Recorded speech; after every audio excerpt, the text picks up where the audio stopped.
Hi అండి. Hello అందరికీ. అసలు ముళ్ళు లేని చేప అంటే సొరచేప కదండి. సొరచేప పిట్టు లేదా పిడుపు. మా సైడు మేము ఎలా చేసుకుంటామో చేసి చూపించబోతున్నానండి. ఇది సముద్రం చేప కదా, చాలా చాలా రుచిగా ఉంటుందండి. ఇది రైస్లో కలుపుకొని తింటే చాలా బాగుంటుంది. ముళ్ళున్నాయని భయపడే వాళ్ళకి ఈ చేప కూర ఇలా ఒక్కసారి చేసి పెడితే చాలా ఇష్టంగా తినేస్తారు. అంతేకాదు ఇది ఉత్తిగా తిన్నా కూడా చాలా బాగుంటుంది. ఇది ఆరోగ్యానికి కూడా చాలా మంచిదండి. మరి కర్రీ ఎలా చేసుకోవాలో చూసేద్దామా. దీనికోసం నేను అరకిలో సొరచేప అయితే తీసుకున్నాను. ఇది నీచు వాసన ఎక్కువ ఉంటుందండి. దీన్ని బాగా శుభ్రం చేసుకోవాలి. సైడ్ ఉన్న రెక్కలన్నీ తీసేసుకుని కత్తితో కోసేసుకుని శుభ్రంగా ఒకసారి కడిగి ముక్కలుగా కట్ చేసుకుని ఇలా ముక్కలుగా కట్ చేసుకుని ఉప్పు వేసుకుని 2-3 సార్లు శుభ్రంగా ఒరిపేసుకుని బాగా నీటితో 2-3 సార్లు శుభ్రంగా కడిగేసుకోవాలి. ఇలా ఉప్పుతో వరపడం వల్ల పైన జిగురంతా వదిలిపోతుంది. పైన ఇసుక పొరలాగా గరగరలాడుతూ ఉంటుందన్నమాట. పైన జిగురంతా బాగా వదిలిపోతుంది ఇలా ఉప్పేసి కడగడం వల్ల. ఇలా శుభ్రంగా కడిగి తీసుకున్నాను.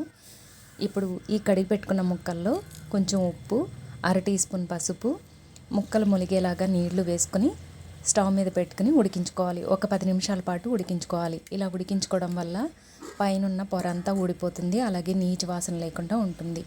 ఇది ఉడికేలోపు మసాలా సిద్ధం చేసుకుందాము. ఒక మిక్సీ గిన్నె తీసుకుని 2 టీ స్పూన్ల ధనియాలు, 1 టీ స్పూన్ జీలకర్ర, 1 టీ స్పూన్ మిరియాలు, 2 ఇలాచీలు, 1 ఇంచు దాల్చిన చెక్క, 4 లవంగాలు, 2 టీ స్పూన్ల గసగసాలు, 1 ఇంచు అల్లం ముక్క, ఒక 10 వెల్లుల్లి రెబ్బలు వేసుకుని మూత పెట్టుకుని మెత్తగా మిక్సీ పట్టుకుని పక్కన పెట్టుకోవాలి.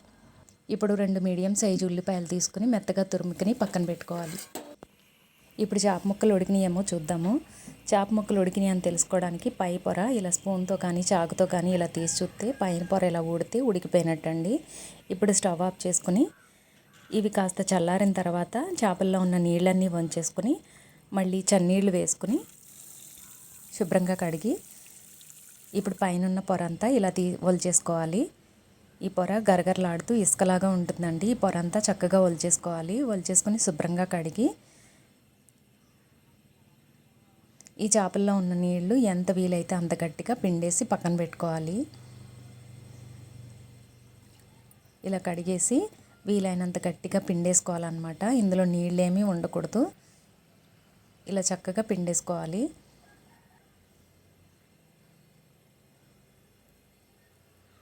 ఇలా అన్ని పైన పొట్టు తీసేసుకొని ఇలా కడిగి శుభ్రం చేసి పక్కన పెట్టుకోవాలి ఒక ప్లేట్లో. ఇప్పుడు వీటిని పిడపలాగా చేసుకోవాలి. అంటే విడివిడిగా చేసుకోవాలి.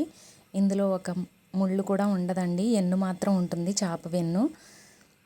ఇది ఇష్టం లేని వాళ్ళు తీసేసుకోవచ్చు, కానీ చాలా బాగుంటుంది కూరలో అది కూడా.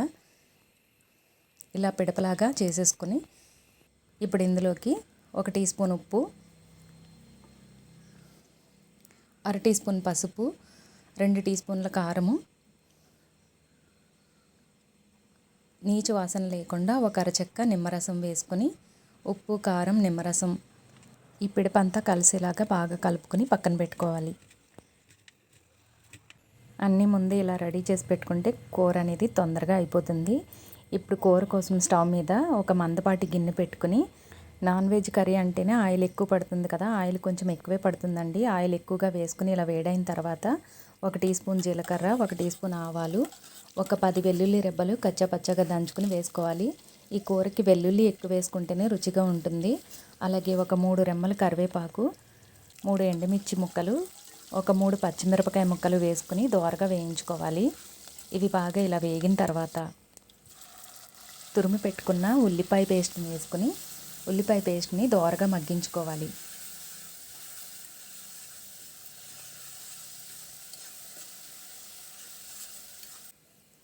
ఇలా బాగా మగ్గిన తర్వాత మనం మిక్సీ పట్టుకున్న మసాలా పేస్ట్ వేసుకుని పచ్చివాసన పోయే వరకు దీన్ని కూడా బాగా మగ్గించుకోవాలి.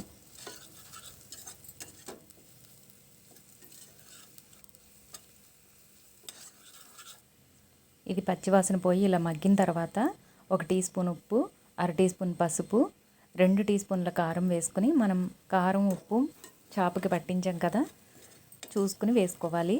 ఇలా వేసి కొంచెం మగ్గించుకోవాలి. ఇలా 1 నిమిషం పాటు బాగా మగ్గిన తర్వాత మనం ఉప్పు, కారం పట్టించిన చేప పిడపని ఇందులో వేసుకోవాలి.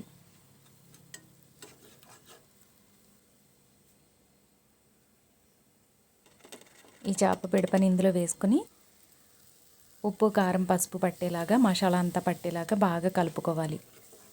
మంటని లో ఫ్లేమ్లో పెట్టుకుని అడుగు పట్టకుండా మధ్య మధ్యలో కలుపుకుంటూ బాగా మగ్గించుకోవాలి. మంటని లో ఫ్లేమ్లో పెట్టుకుని అడుగు పట్టకుండా ఎంత బాగా మగ్గించుకుంటే అంత రుచిగా ఉంటుందండి. ఇది పొడి పొడిగా అయ్యే వరకు చాలాసేపు మగ్గించుకోవాలి. మంటని లో ఫ్లేమ్లో పెట్టుకుని మగ్గించుకోవాలి, లేదంటే అడుగు మాడిపోతుంది, చేదొచ్చేస్తుందండి, రుచి మారిపోతుంది.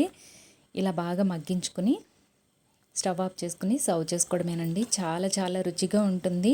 ఇది ఉత్తిగా కూడా తినేయచ్చండి, అంత రుచిగా ఉంటుంది. ముళ్ళు చేపలంటే భయపడే పిల్లలకి పెద్దవాళ్ళకి కూడా ఇలా ఒక్కసారి చేసి పెడితే భలే ఇష్టంగా తినేస్తారు. చాలా చాలా రుచిగా ఉంటుందండి. ఇది ఆరోగ్యానికి కూడా చాలా మంచిదన్నమాట. నా దగ్గర కొత్తిమీర లేక వేయలేదండి. లాస్ట్లో కొత్తిమీర వేసుకుంటే కూడా చాలా చాలా బాగుంటుంది.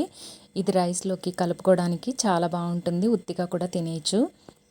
ఇది పొడి పొడిగా ఉంటుంది కాబట్టి సాంబార్కి కానీ రసానికి కానీ సైడ్ డిష్గా చాలా చాలా రుచిగా ఉంటుంది. నేను చేసిన విధానం మీకు నచ్చితే కనుక మీరు ఒక్కసారి తప్పకుండా ట్రై చేసి చూడండి. ఇప్పటి వరకు మన ఛానల్ని సబ్స్క్రైబ్ చేసుకుని సపోర్ట్ చేస్తున్న వాళ్ళందరికీ చాలా చాలా థ్యాంక్స్ అండి. మన ఛానల్ని కొత్తగా చూస్తున్న వాళ్ళైతే ప్లీజ్ లైక్ చేసి సబ్స్క్రైబ్ చేసుకోండి. Please like, share and subscribe. Thank you for watching.